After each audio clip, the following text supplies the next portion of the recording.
At Sunday dinner, they said I was nothing. Then Monday's news shocked them. Natalie Flores, age 30, San Diego. Present day. Sunday dinner at my uncle's estate in La Jolla was as painful as I'd predicted. The ocean shimmered beyond the terrace, but inside, crystal stemware clinked, and the air was thick with self-congratulation. Every bite of my aunt's dry prime rib was seasoned with someone else's success story. Daniel just made VP at Ridgewell Capital, my cousin Julia announced, beaming like she'd been promoted too. Oh, that's wonderful, Aunt Sofia chimed in. And Mateo's firm is going public next quarter. He's overseeing the IPO himself. I sat silently at the far end of the long marble table, nursing the wine I'd brought. None of them noticed it was a 1999 Chateau Margaux. They were too busy chasing validation to taste quality. And you, Natalie? My mother finally asked, voice light but sharp. Still doing, what is it again? Freelance coding? A few chuckles circled the table. I gave a nonchalant nod. Still working on some projects. Projects, my stepfather said, swirling his glass. Meanwhile, your cousins are out there building companies and climbing ladders. When are you going to get serious? If he'd bothered to open the morning paper tomorrow, he'd find out that my freelance projects had included founding Lyratech, a company quietly acquired by Apple on Friday for $48.7 billion, 0 cents. She's always been unconventional, Aunt Sofia offered with a tight smile. If you ever want something stable, dear, Mateo's company has some entry-level positions. Maybe in QA? Mateo gave me a patronizing nod. Always need junior devs.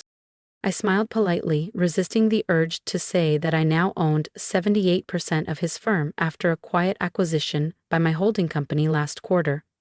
By Monday, HR would notify him. Natalie just needs a little direction, my mother added, pouring more wine. Not everyone has Julia's drive or Mateo's instincts. It's about real choices, Julia said, flicking her diamond bracelet. Degrees from real schools, not those remote programs. Those remote programs had earned me research fellowships in quantum encryption that now formed the backbone of the iPhone's next-gen security features. But none of them had ever asked. I just picked up a new Audi, Daniel added, eager to shift attention. Partner package perks. How quaint. Tomorrow, the world would know, and by dinner next Sunday maybe they'd finally stop asking what I was working on. Or maybe I'd let them keep wondering. 0 to 60 in 2.6 seconds. Nice, I murmured, as Daniel showed off his new RS7, pretending I wasn't picturing the electric hypercar prototype stored in my private La Jolla garage. The matte silver Aspark Owl alone cost more than his firm's quarterly bonuses combined.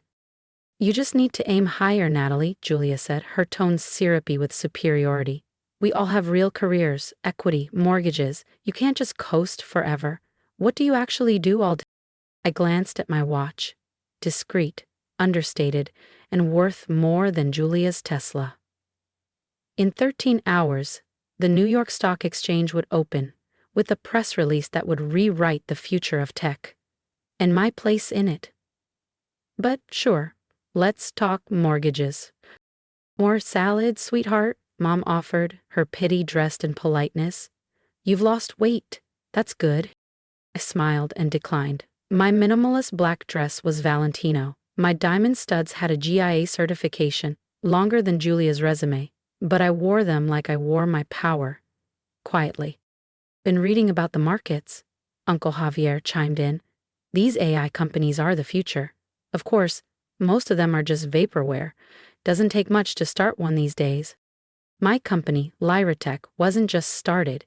It had quietly acquired Mateo's hyped firm through a Delaware shell corp, and tomorrow Apple would finalize buying us both for $48.7 billion, 0 cents. Funny you mentioned that, Mateo smirked. My company's unveiling something big this week, real next-gen stuff. I nearly laughed into my glass. His big unveil would be buried by news that he was no longer CEO. Remember when Natalie said she was going to change the world? Julia cackled, stabbing her steak. How's that going, Nat? My phone buzzed. One final confirmation from legal.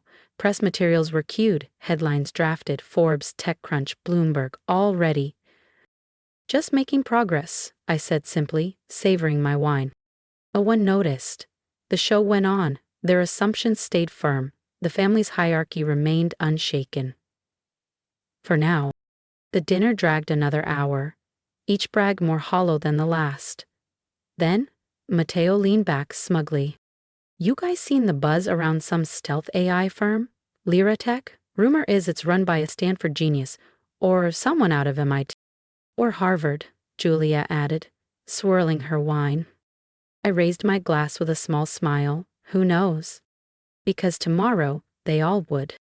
Probably someone with real credentials, Julia said, swirling her wine. Not community college classes like Natalie. Those community college classes were actually graduate-level quantum research conducted under pseudonyms at 3 international universities. But of course, no one at this table had ever asked what I actually studied. Wall Street Journal called it the most disruptive innovation since the internet, Daniel chimed in. Markets going nuts trying to guess who's behind it. Speaking of markets, my father leaned over with his usual disappointed grimace. Have you started that retirement account I mentioned? You're 30 now. With your career path, or lack thereof, it's time to think about the future. I thought about the offshore accounts holding over $2.3 billion, 0 cents, in pre-IPO equity, my real estate portfolio in 8 countries, and the private island I'd quietly purchased off the coast of New Zealand last month. I'm working on it, I said mildly. We just want you to land somewhere, dear, my mom added. Everyone else is so established, and you're still exploring. My phone buzzed softly in my lap. Final confirmation from Microsoft Legal. The acquisition of Lyra Tech was complete. By morning, I'd be one of the wealthiest self-made women in American tech history. Maybe Natalie could invest in Mateo's startup, Aunt Sofia offered with the same fake warmth she used at every holiday. Just something small. Could be a great learning experience. Mateo chuckled. Our minimum is $5 million. Probably not quite Natalie's bracket. I bit back a smile. The acquisition paperwork for his firm via one of my holding companies was sitting on my attorney's desk. By this time tomorrow, Mateo would be reporting to one of my junior VPs. I saw a coding boot camp on Instagram, Julia added. Way more useful than chasing some mystery project. That mystery project had just reshaped the future of artificial intelligence. Tomorrow's tech coverage would explain it better, right under my headshot and a full bio spread. More wine, Natalie? My mom asked, her tone oozing condescension. At least you get to enjoy some of the perks your cousins bring in. I politely declined and glanced at my watch. 11 hours to market open. 11 hours until their entire worldview crumbled. You know, Daniel began pompously. Success is about bold moves, stepping up, not hiding behind side projects. My phone lit up again. Embargo lifts at 6 a.m. Pacific. All networks on standby. Forbes feature locked. There's an admin opening at Ridgewell, Julia offered. Might be a good fit, something realistic for you. I smiled, sipping my wine. Thanks. I'll think about it. Just 11 more hours. Let them talk. If you've enjoyed watching them underestimate me, just wait until they see the headlines. Subscribe now so you don't miss what happens when the world finally finds out who I really am. The irony was intoxicating. By this time tomorrow, my net worth would surpass everyone at that table, combined and multiplied by 1,000. You remember when Natalie said she was going to revolutionize technology? Mateo chuckled, swirling his 3rd glass of Cabernet. Back in high school, how's that going, Nat? I offered a faint smile, thinking about the AI architecture we'd just licensed to the Department of Defense and 12 Fortune 100 firms. Still working on it. That's the issue, my father grumbled. Always working, never delivering. When are we going to see actual results? Tomorrow should be interesting, I murmured. My mother leaned in. Did you finally accept that front desk position at Ridgewell? You know, the one Julia mentioned? Not exactly. I stood, folding my linen napkin with care. Thanks for dinner. I've got an early meeting. A meeting, Julia said with a smirk, with your app developer buddies in some co-working space? Actually, it was a private strategy session with Microsoft's executive board, followed by a press event at their global headquarters. But they'd learn soon enough. Don't forget next Sunday, my mom called as I walked toward the door. And maybe wear something a bit more polished. Elizabeth's hosting at her new place in Del Mar. I paused briefly, glancing back at their self-satisfied expressions, blissfully unaware. I might be busy next Sunday, I said softly. Work's about to get very demanding. Because the most exquisite kind of justice isn't loud. It's letting people stew in their own arrogance, right until everything flips. And tomorrow, everything would. I will assist in everything. Monday morning arrived cool and cloudless, a perfect day to rewrite the narrative. From my penthouse office, overlooking downtown San Diego, I watched the sunrise glow against glass towers. My phones hadn't stopped buzzing since midnight. Julia, why are journalists outside my gate? Mateo, why is our acquisition frozen? Mom, sweetheart, CNBC just showed your face. I didn't reply. After years of their smirks and dismissals, they could find out with the rest of the world. 5 minutes to market open, my assistant said from across the room. All networks are ready. Microsoft's CEO is prepped. I rose, smoothing the collar of my charcoal Armani suit. The era of hiding behind simplicity was over. Breaking news rolled across every major screen, and for the first time, they'd finally see me. Not the version they dismissed, but the one who had quietly built an empire. Microsoft acquires Lyratech for $48 billion, $700 million, 0 cents, largest private tech deal in a decade. The headline blazed across every major financial network. My phone lit up in rapid succession. Dad, Natalie, is this some kind of mistake? Julia, that can't be you on Bloomberg. Mateo, why is my company's stock redirecting to Lyratech's site? The morning shows were running my life story on loop. The hidden mind behind AI's quantum breakthrough, and secret CEO reveals identity, the woman who rewired tech's future. From across the room, my assistant's voice was calm but amused. Your family is downstairs, trying to get past security. I sipped my coffee and turned to face the sunrise over the skyline. Not yet, I said. Let them watch it from the lobby. Like everyone else. Every business outlet was now showing clips from last night's dinner. Footage pulled from the discreet cameras I'd installed months ago. Their smug comments about boot camps and side projects were now playing over news crawls announcing historic valuation records. My phone buzzed again, Julia on speaker. Natalie, what is happening? Daniel just said his firm's top client was acquired by you? Oh, you mean that entry-level role you offered me? I said, casually scrolling through post-acquisition media coverage. Yeah, I'm a bit overqualified now. Mateo's voice followed, breathless. The acquisition docs, they're from you? You own us? Think of it as a family investment, I said with a measured smile, though we'll be making some changes, starting at the executive level. The elevator finally dinged. My parents, Julia, Mateo, walked in slowly, silenced by the panoramic view and the wall of screens bearing my name, my company, and my technology. My mother's voice cracked. You were just coding in your bedroom. Actually, I said, motioning to the real-time demo of Lyratech's AI suite. I was designing the neural core that now powers half the Fortune 100. Julia stared blankly. The online courses were quantum encryption research fellowships, I finished. The secret project you mocked just revolutionized 3 global sectors. My father sank into a leather chair, stunned. Why didn't you ever tell us? I looked at each of them, my voice low but clear. Would you have listened? Did any of you ever ask? And for the first time, they had nothing left to say. Not once had they shown genuine interest. Only comparisons. Only reminders that I was the different one. The screens in my office now displayed my net worth climbing by the second. $48 billion, $700 million, 0 cents. $53 billion, 0 cents. $59 billion, 0 cents. And rising fast as Lyratech's acquisition reshaped the entire tech landscape. But last night, Daniel began, his voice unsteady. You just sat there, while you what? I interrupted, eyes still on the data streams. Mocked my work? Dismissed my ambitions? Suggested receptionist jobs?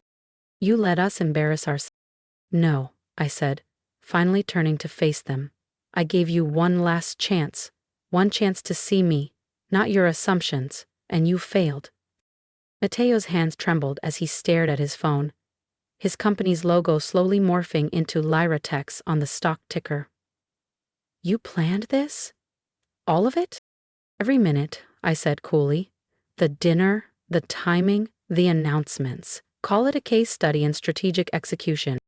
On the news, anchors recounted my so-called mysterious years, footage rolled of the nondescript garage in Encinitas where I'd built my quantum infrastructure lab. Now, scientists were giving interviews about the breakthrough that had reshaped cybersecurity, healthcare modeling, and autonomous systems. Miss Flores, my assistant said, stepping in, the president has requested a private briefing on your AI applications, and the Nobel Committee is holding online too. My mother dropped into the nearest leather sofa. The Nobel Committee? Apparently, quietly revolutionizing quantum computing is noteworthy, I replied, though I understand it's not quite as respectable as the receptionist role you recommended. The monitors scrolled with breaking headlines. Tech's quiet queen. $50 billion, 0 cents startup no one saw coming. He built the future while they laughed. I assume you won't be coming to next Sunday's dinner, my mother asked weakly. I'm afraid I'll be busy, I said, smiling. Global board meetings, press briefings, potential prize ceremonies. You understand, real business. Because the best revenge isn't just proving them wrong, it's watching them sit in silence as their entire definition of success collapses. Security will see you out, I added, returning to my desk. I have companies to run. Companies? Julia echoed, pale. Yes, including Mateo's. Oh, and Julia, about that admin role you offered me? I looked up, deadpan. We hold high standards here at Lyratech, but feel free to apply with the others. The elevator doors finally closed, taking their shocked faces with them. I was alone again, but this time surrounded by the empire I'd built, while they were too busy underestimating me. My phone buzzed once more. Mom, family dinner next Sunday? I stared at it for a moment, thinking about all the dinners where they'd question my worth, the lectures, the doubt, the smug smiles. Me? Sorry, too busy changing the world. Because true revenge isn't just success. It's giving them time, years if needed, to fully absorb exactly what they failed to see. And now, I had all the time in the world. If you've ever been underestimated by family, friends, or even yourself, then you already know part of my story. They didn't see me. Not really. They saw a label, a role, a version of me that fit their expectations, and for years, I stayed quiet. I let their assumptions fill the silence. But I wasn't idle. I was building, I was learning, I was working late nights when no one was watching, and when the world finally saw what I'd created, it wasn't just success, it was a reckoning. So if this story resonated with you, I want to hear from you. Leave a comment below, tell me about a time someone doubted you, and what you did about it. Tell me what you're working on that no one understands yet. Or just say hello, so I know you're out there building quietly like I once did. And if you believe in stories like mine, stories about quiet strength, overlooked ambition, and earned triumph, then subscribe. Not just to follow what happens next in my journey, but to be reminded that your journey matters too. Even if no one claps, yet. Even if no one asks. Here's what I've learned. You don't have to explain your dreams to people who never cared to listen. You don't have to shrink to make others comfortable. Let your results speak. Let your work shine. Let your success be the answer. Because sometimes the best revenge isn't loud. It's undeniable. Subscribe to the channel, support the quiet ones, and don't forget, your story is still unfolding. Let's write the next chapter together.